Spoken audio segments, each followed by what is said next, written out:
G7 देशों ने Ukraine को समर्थन देने का प्रस्ताव पास किया है। यह अहम अपडेट आपको हम दे रहे हैं। G7 देशों ने रूस के युद्ध को अवैध करार दिया है। G7 देशों ने कहा है कि जब तक युद्ध चलेगा यूक्रेन का साथ देंगे।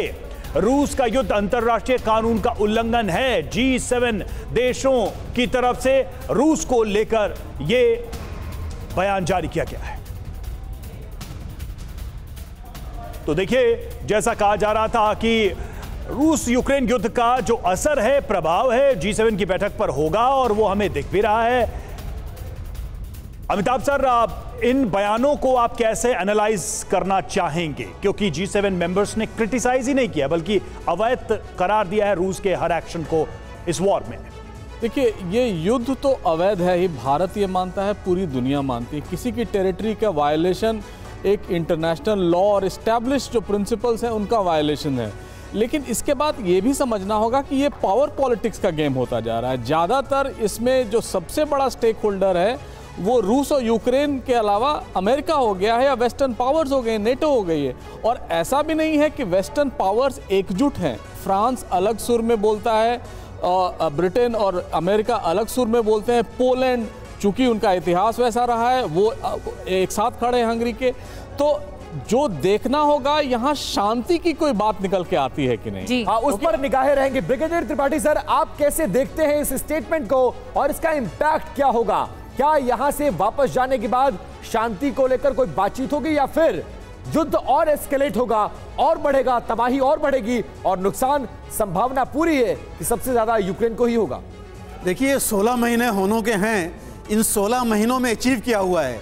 जहां शांति की बात है, आप देखिए, टर्की ने ट्राई किया, जर्मनी ने ट्राई किया, फ्रांस में मैक्रो ने कई बार कोशिश की, चीन ने भी कोशिश की, लेकिन हम अभी भी शांति का कोई माहौल बनते हुए नहीं देख रहे हैं। और सबसे ज़्यादा नुकसान किसको हो रहा है? यूक्रेन को हो रहा है। रूस को उतना नुकसान नहीं हो रहा है जितना ज़्यादा नुकसान यूक्रेन को हो रहा है।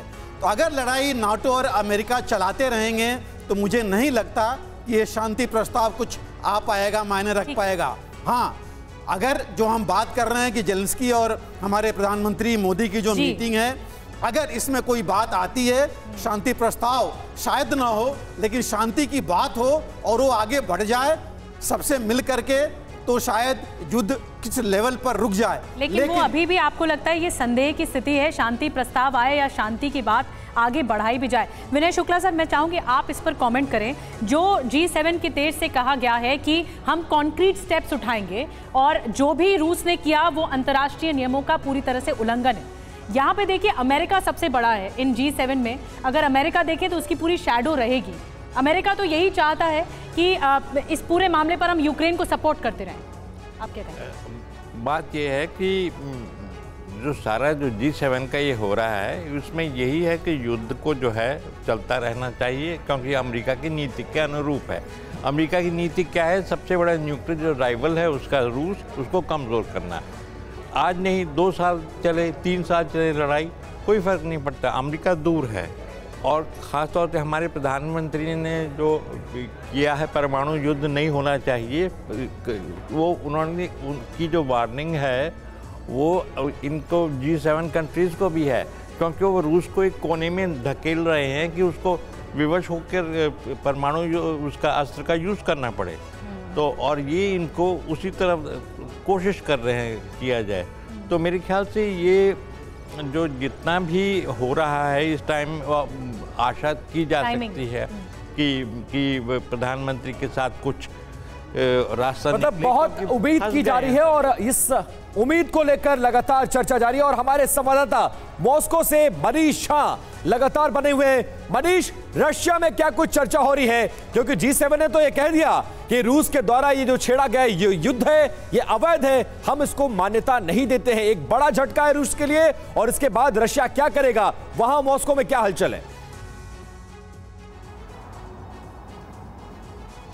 बिल्कुल, देखिए, जैसा कि उम्मीद था वैसा ही हुआ। और रूस को जो आशंका थी तो G7 ने रूस के खिलाफ ठीक उसी तरह से अपनी प्रतिक्रिया भी दी है, उस तरह की बयानबाजी भी हुई है।